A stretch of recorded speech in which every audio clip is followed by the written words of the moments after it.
Okay, with this filmmaker Matt Szymanowski, I was just trying to nail that last name for you. I hope I did a good justice. The Early Adopter is the short film played at the Sci-Fi Fantasy Film Festival. He is the writer, he is the director.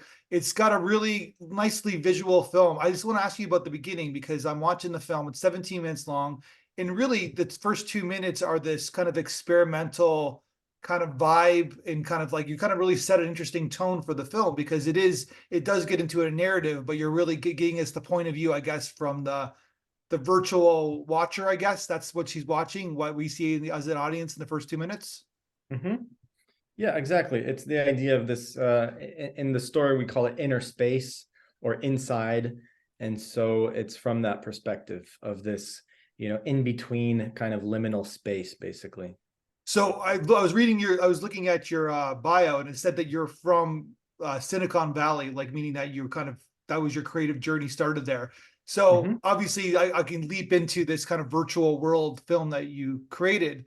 Did you see this kind of things happening in the in the technological Silicon Valley world in your early life? Yeah, I mean, I think there's a philosophical kind of question at the core of the story. That is, it's like, what is beyond the kind of or the physical world that we live in. So it's even like Plato's cave going way back. Yep. But at the same time, Silicon Valley, as where I was born and raised and lived until not long ago, it definitely, it kind of gives you a sense of like cyberspace and how cyberspace might be like inner space. So this kind of metaphysical place that exists.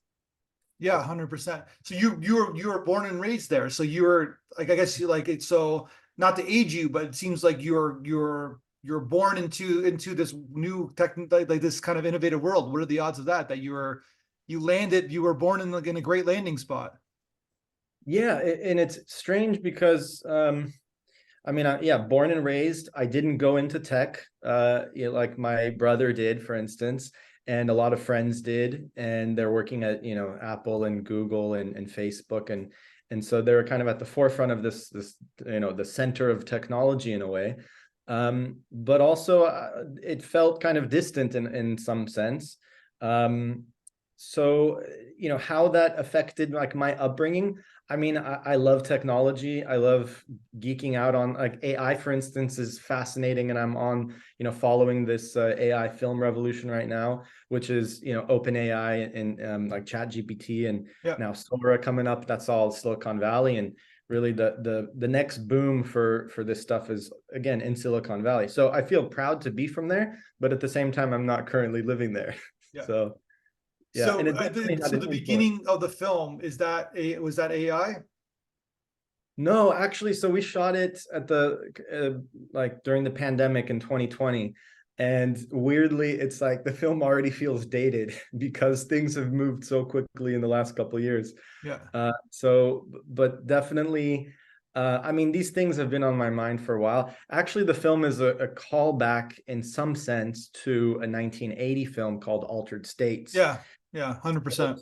Yeah. So, and I mean, and that film was way ahead of its time, like horror sci-fi genre film, but actually at its very core, it's like a philosophical exploration of like what is beyond. So, and weirdly, those issues and topics are coming back for filmmakers, and this was, my version of that. So the sci-fi boom in the film industry, nothing happened for like 70 years. Then Star Wars comes out, and then other movies start coming out copying Star Wars, kind of like Space Pirates, and then Alter States, and maybe you could argue Alien had a more sophisticated kind of take on sci-fi, I guess, more of an adult, mature, not just a kid's movie. Yeah, exactly. So I took those elements of the genre and then kind of wrapped them up in this, really, but ultimately it's a kind of question between these two people and their bond. And it's, in some sense, it's like this cosmic bond that we're visually trying to manifest in this inner space, in the inside that we call it, which is basically, it looks like space, and so maybe we're all just floating in space in reality. Yeah, well, perhaps, but like you kind of called it that said that this film is dated, but at the same time, there's a core. This film is about a couple. This film is about a relationship, and almost like technology affecting the relationship, which is a universal story, and it's a very common story. Like, listen, you're trying to connect with your wife, or she's trying to connect with me. I'm on my phone all the time, you know, and it's a good allegory to that take, right? We're like, we get obsessed with communication from that's not right in front of us, I guess. Yeah, and I think even as we go farther into technology, and and there's just so many more tools, and the question is like, well, is the world only material? And it's like, can everything be simplified to zeros and ones? And I think there's a lot of people that see life and reality that way. And I think it's kind of the job of filmmakers and artists to kind of question what is beyond just the physical and material. So I think altered states, that's really this fascinating kind of benchmark for me in this film. But I also wanted to go to that place. And you're not, the film's got nuance, so you're not talking in black and whites where like technology is bad, people communication's good, right? Like, it's like there's a little bit of nuance to like this new world, because it's not going away, right? So how do we connect with this world and also connect with each other at the same time? Yeah, for sure. And it's like, it's a clash of two very real world views. It's like, again, it's like, is the world just a material place, and or is there something beyond it? Is it a figment of our imagination? Have we constructed reality based on our kind of biases and our upbringings and development? Or is there something like real and tangible out there? And so these two characters, they kind of embody these polar opposites. And yet, in spite of this, they are connected, and they love each other, and they're together. So tell me about the seed of this idea. When did you kind of like, you wrote the screenplay? When did this kind of idea pop in your head? I've been thinking about a feature concept, for a while that's connected with this. And partly after watching Altered States many times, and I revisited it for the first time in I think maybe like 15 or 20 years during the pandemic, like 2020, where I just started watching a lot more movies than I used to. Like, Yeah. Went back to my kind of film school days of just watching movie after movie. And then it's funny enough, I connected with a friend of a friend on a Zoom call, quite like this. And he was a cinematographer who lived in LA. I lived in LA at the time. And we just said, hey, in a hour-long conversation, we just decided, like, look, there's a weird lockdown. We can't really do much, but let's also join creative energy and make a short. And so the process from that point happened very quickly. I wrote a script in maybe a week. We organized the shoot in a couple weeks. Within a month. Coincidentally, at that time, I had some conversations going on with agents and managers about some other projects. And so I said, hey, by the way, I have a short script, and we just want to make it as soon as possible. So, I got two amazing actors, Ella and Brenda. And so within a month, we were on set shooting the short. So it took 2 days of actual shooting with the actors, and then there was like a half day of shooting this experimental stuff, which a lot of it's actually in aquariums with inks and like soaps, and we did a lot of like close-up shots of so basically it's all like analog, and only later where there's the culmination of the two girls coming together in inner space. Yeah. That's where it's more VFX. That's like really the only VFX shot, where other than that, it's like layers added on top of each other. Yeah. And then sorry, one other thing is the post, the shoot itself, pre-production, production was very quick. Within a month and a half, it all happened. And then to finish it the right way took basically 4 years. Took 4, yeah. Well, that's not a uncommon story what you just said. Like, it's like pre-production, production is very quick, and then all of a sudden it's like, to get the film, to rewrite the script and get all the effects that you need, it takes a long time. Plus, you have to, generally speaking, when you're doing these shorts, you're doing something else, paying the rent, all those kind of things. So it's like it's hard to hunker down, right? to get these things done? Yes, it is. But I mean, you just have to have that kind of focus and vision and just keep going and inspiring people along the way, Yeah. which is, I would say, a big part of it, just to get them to understand your vision and, want to work on nights and weekends for cheap because you don't have enough money to pay, like a full commercial rate, because it's just a passion project. So yeah, all the things you mentioned are absolutely right. Inspire people along the way. That's a good one. Yeah, that people forget that that's a key to being a good director. It takes an army, and it takes an army of very creative people to make your film project done. But yeah, they got to be inspired. They got to be motivated, right? Yeah, So exactly. so So you're brought up in Silicon Valley, but then you went to film school in Poland, right? It's Lotz Film School. Is that the how you pronounce it? Lodz, yeah, the Lodz films. Would That's a pretty I heard that a lot. We've shown a few films from that school. It's so what motivated you to like go from all the way from Silicon Valley to film school in Poland? I'm assuming you speak the language.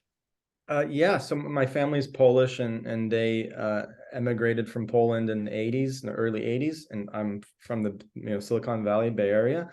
And then weirdly enough, I went to LA and I went to Loyola Marymount for my bachelor's degree, and I started kind of dabbling in film and working on short films.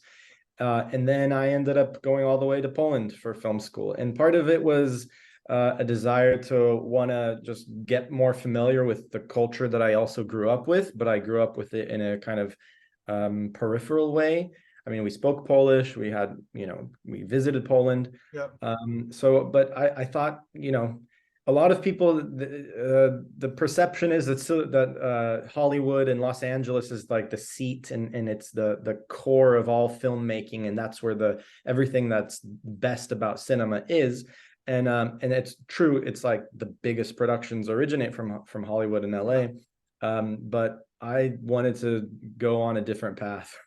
Well, they know to market, right? They're good marketers. So Yeah, well, exactly. Like the machine, the mega yeah. machine that's Hollywood promotes itself across the globe, like unlike anybody else.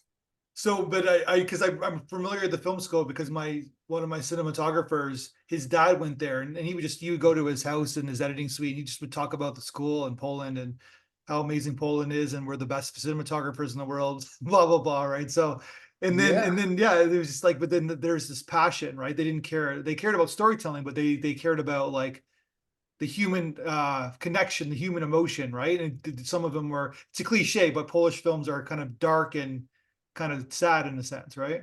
generally, yeah. It's interesting because that's after the Polish film school, or even at the Polish film school, films would have the kind of somber feeling to them. But Yeah. it's also the teaching, it's the kind of tradition of psychological kind of the darkness within, but yet you go deeper and then there's light within the darkness. And Yeah.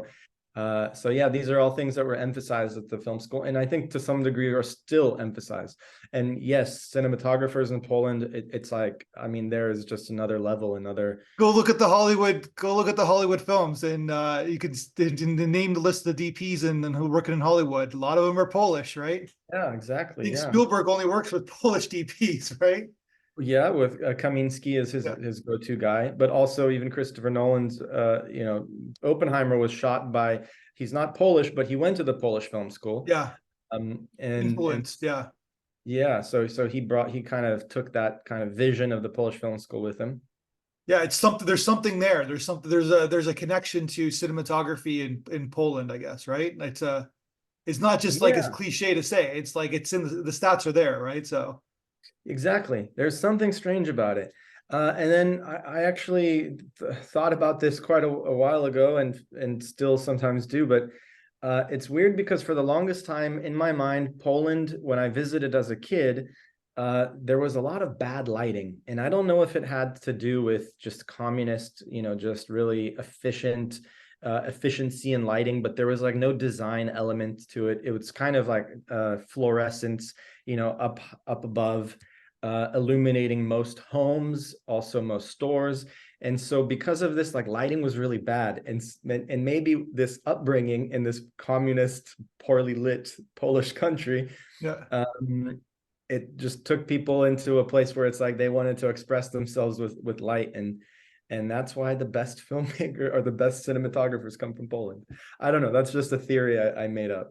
That's a good theory. So that it's I think it's Hoyt von Hoytama. That's Yeah, the Hoyt his van Hoytema. from Mhm. the Oppenheimer cinematographer. Obviously, like he's going to win the Oscar as we do this podcast. It's coming up next week. He's Yeah, going to win the maybe. Oscar for best cinematography, And right? that becomes a great, PR kind of opportunity for the Polish Film School. So maybe more people from LA or California will go to the Polish Film School. Yeah, 100%. Like, yeah, like I think that's like the one. If you're doing an Oscar pool, that would be the guarantee Oscar win for this year. So Yeah, okay, so visually, I would agree.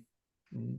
well, yeah, because it's because everybody's talking about the imagery, right? So and so okay, so your film itself, it's like Mhm. it's like this the choice, I guess the divisive moment, I guess, or the moment is when the girlfriend basically tries it herself, I guess, right? It's Yeah, almost like it reminded me of like drugs. It's like the way you're doing the film. I don't know if this is like for someone who is unfortunately part of the scene. It reminded me of like this is like even the way they were like how they react afterwards, like after the high. It's like yeah. it's a drug. The way that's how you film the movie. Totally, totally, yes, and so and even the way that and we called it like this the mad scientist. So Ella plays the scientist who is basically addicted to this technology, and I think it's what many people experience today. It's just an addiction to being connected, an addiction to going deeper, and it's like you need more, you need to learn more, you need and essentially so she is the addict, and then in order for her partner to kind of get her attention. And that's Brenda. She plays this, the non-techie, I guess, and she's a Yeah, kind of a dancer, and so she basically takes the drug. So she puts on the headset, goes into inner space, and you also take a pill yeah, to kind of allow your brain to better morph with this technology. And so she does it, and she basically goes inside, and then something happens where they are connected even without the headset. So it's almost like, the scientist, she can access this inner space, this inner world, without the headset, but just through sheer, I don't know, just effort or will, or the power of love has brought them together. That's yeah. that's, I kind of speaking about it. It sounds pretentious because I hope it's an experience that the viewers feel rather than intellectualize. So here I am trying to intellectualize it. Yeah. Well, we don't want her to put the headset on, I guess, right? But that's my point of view. I'm sure other audience members would have a different take, but the way you kind of set it up is that we don't want her to do that. Like she's a dancer, Yeah, she's one with her body, she's one with herself. She doesn't need this, right?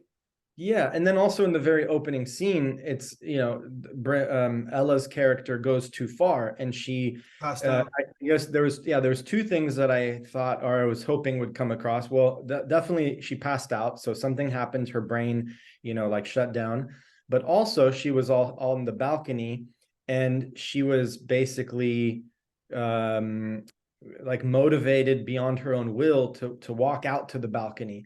So then the idea is like, oh well, what if she falls off the balcony because they're Yeah. 3 floors up? And so at the end, when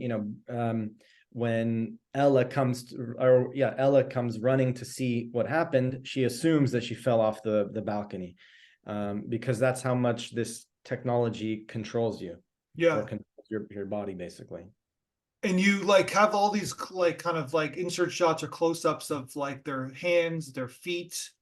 Mm-hmm. Like we see a lot of feet in the film. Is the like was there like a kind of symbolism to that? It's kind of using their kind of like even when they're in the virtual world, they show their hands like it's all like what I'm just curious what you're obviously you're consciously aware of what you're doing was the Mm-hmm. symbolism of showing that those like the inserts of their hands and their feet. Mm-hmm. Well, it's like the touch, just with your hand is, I Yeah, think, very kind of intimate, and it's like we learn so much about the world and, through touch. And so I wanted to emphasize that. And then the feet, and again, it's like now, it's like when I make these choices as a writer or director, I don't think of it this way because it comes out instinctively. But now if I really think about it, it's like taking a stand, putting your foot down, Yeah. like step by step. Even these like idioms and language refer to like concrete decisions.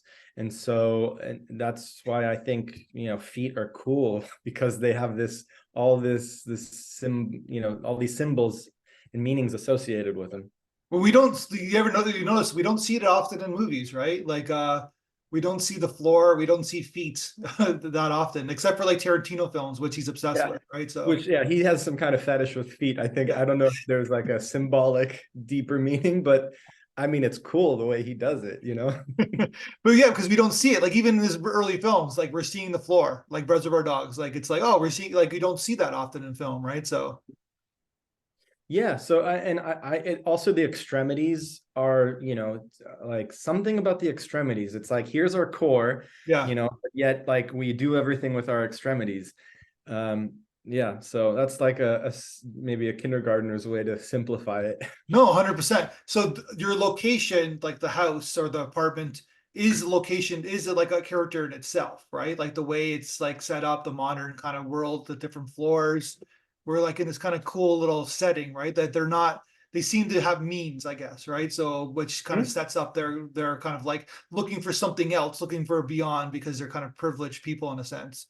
Yeah. Hey, like where did you shoot this? This is kind of a fantastic place. I So want to live there.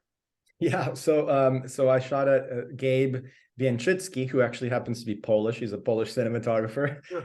who lives in LA. So that's his place. Okay. And during the pandemic, we just simplified it, and there are so many windows. It's so well lit. We actually shot the film without lights. I think let's see, there might have been maybe one or two. I mean, obviously, when we did the green screen stuff, we set that up in his basement, and like we did this kind of studio setup. But really, it was we shot basically without lights at his very well lit. I call it like a compound because it's like a concrete building that's like 3 floors. It's kind of small, but it's a beautiful place, very modern. And yeah, it was oftentimes like short films, which are these fun projects in between bigger projects and commercial projects, they really come out of a synergistic kind of really just a moment that chance brings in front of you.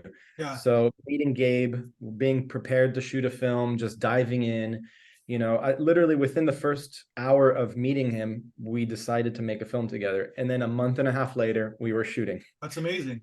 So it's Do you guys speak in Polish while you're shooting, or do you speak in English? Well, it was just he and I were Polish speakers. Yeah. So we would have our little code Yeah. language. We want to, not interrupt everybody, and we would speak a little bit in Polish. But You don't want generally, to alienate the rest of the crew, like speak like, I guess, right? Who have no idea. yeah. I mean, it wasn't like our strict code that we abided by. But if you're hanging out, you go to the restaurant, you go like, do you guys speak in Polish, like like you're setting up the film? Actually, mostly English. Okay. I would say, yeah. I mean, English is my first language, and I'm much more fluent and comfortable in English. Yeah. I'm just curious because it's like, is it Yeah. you're just like, language is amazing, right? Because you could speak in both languages to each other, right? And Yeah. obviously the meanings are different and the way the language is different. So I always find that fascinating. So tell me about the actors. Like, first of all, did you always want like a two female relationship? Is that something that you're always interested in doing? I mean, in this case, I again, it was kind of intuitive, where I thought it would, because it's like, I mean, essentially they're partners, they're lovers, they live together, but that's not, their sexuality or their since they're both gay girls, it's like it's not a focal point for the story in any way. And so I don't know, it's just kind of came out, and also partly because at the time I was speaking with a few like I said, the management companies.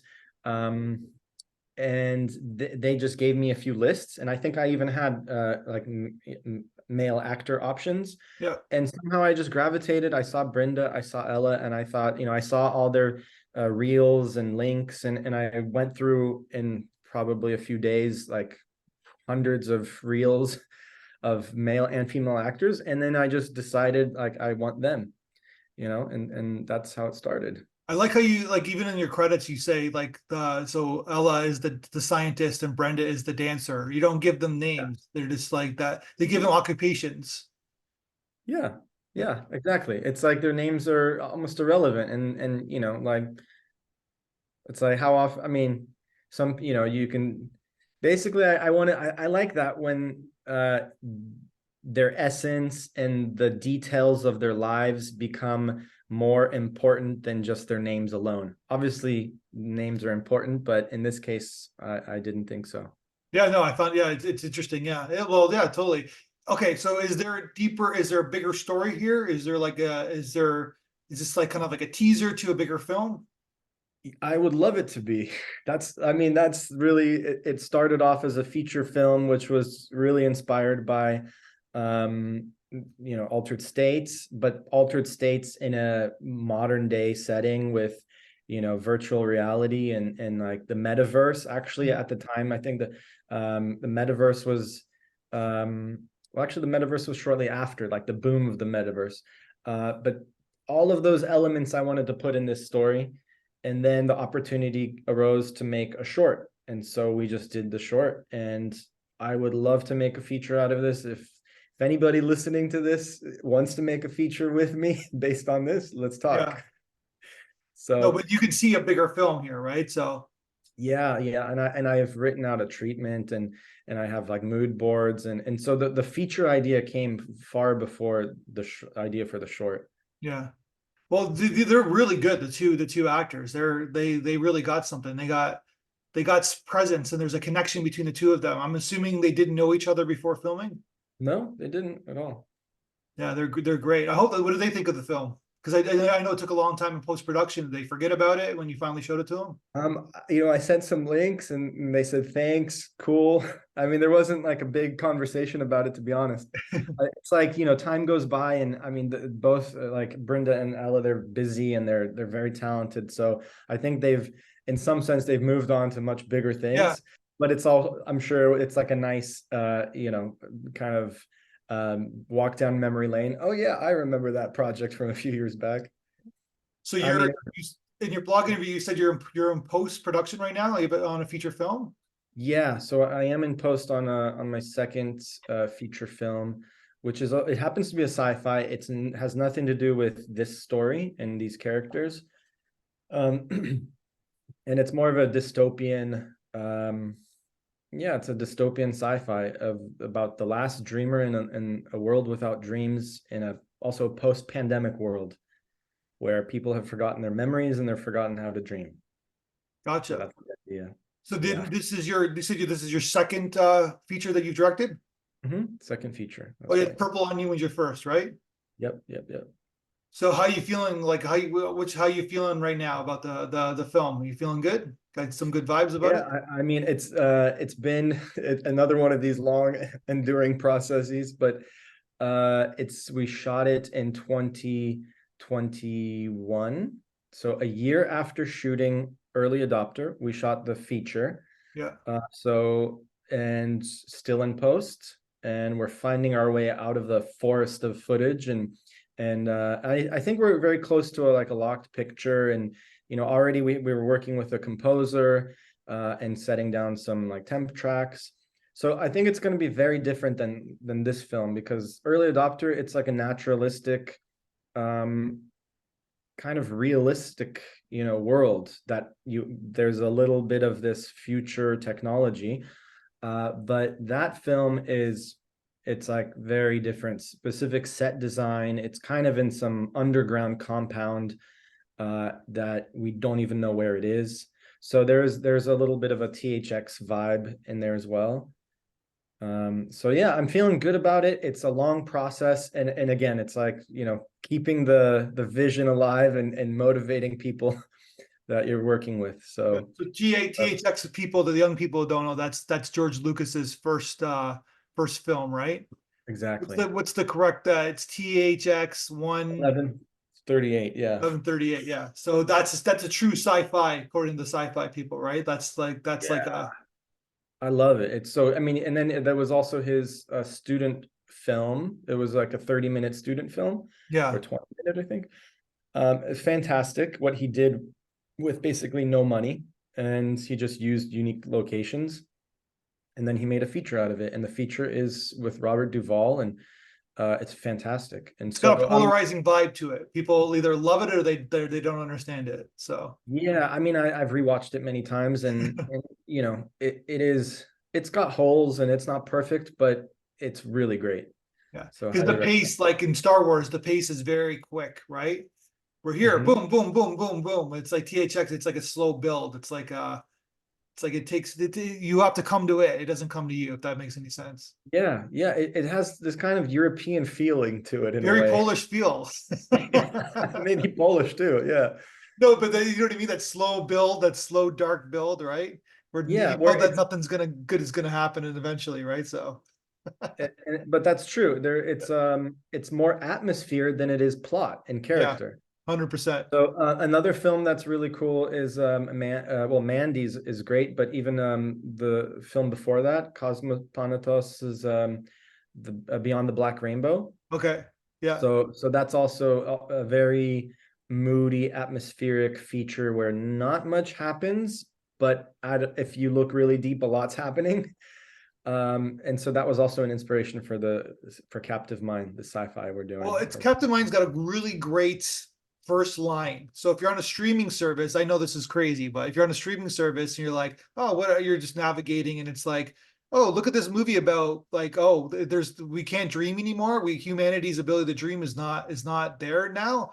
What's this movie about? Like, you know what I mean? It's got that nice little teaser. We're like, oh, I want to see this movie because it's like we Yeah, all need to dream, right? It's like imagine we can't.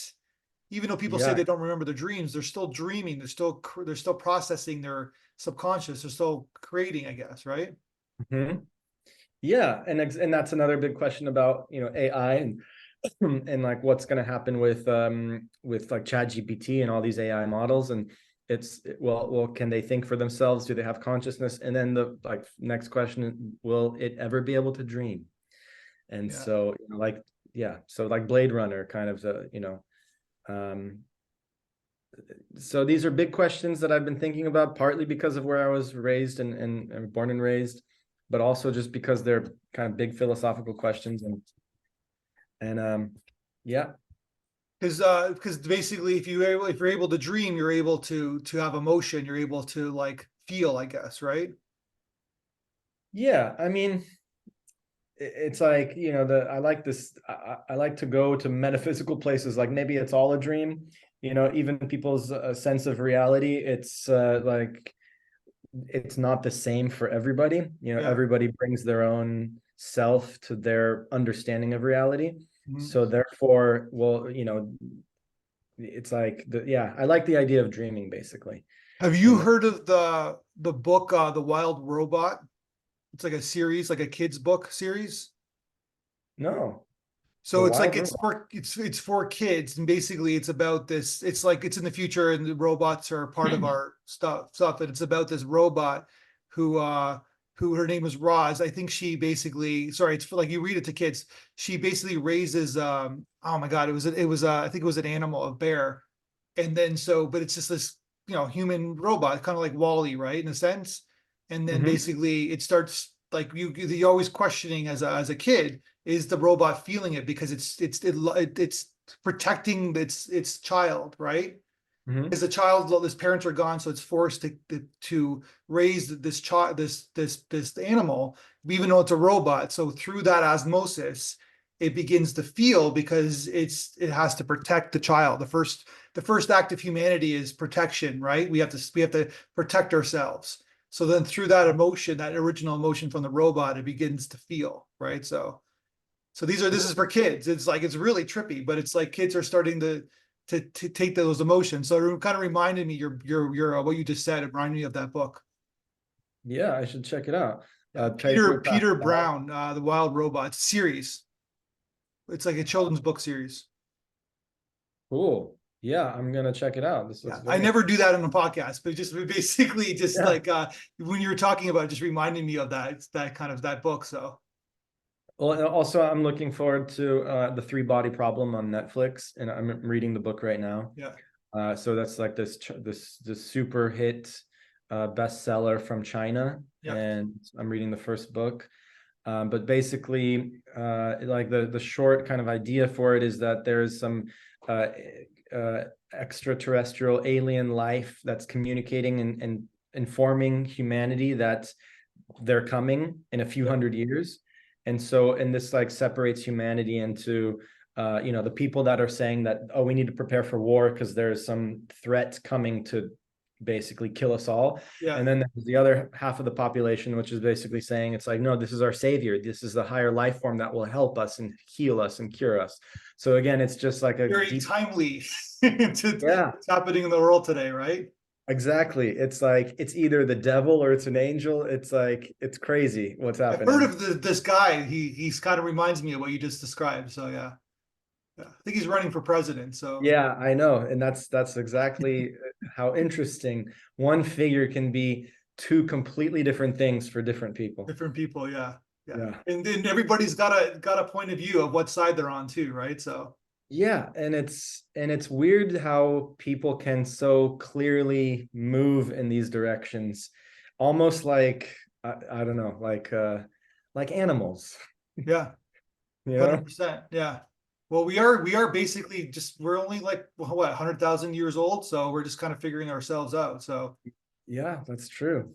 It's surreal. We're all just animals. all right, man, I can't wait to see your feature film. So best of luck in post production, and yeah, thank you for your time. I know you're a busy guy, and I appreciate your time for talking Thank about the short you, and film. And thank you for the award for best sci-fi short. This is a huge honor. It's like the first festival that we are in, and we already won. So thank you so much yeah, for you guys. like I said, I know you're busy, so but get this film out there. It's a really great human story about these two people.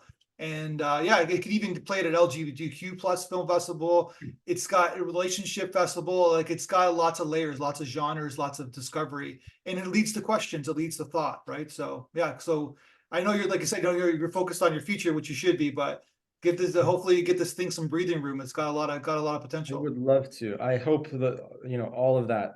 So thank you All right, man. again. Thanks so much for the Let's talk time. soon. I Yeah, want to see your feature film soon. sure. Let's connect on social media too. All right, thanks, man. Have a good one. Okay. Thank you.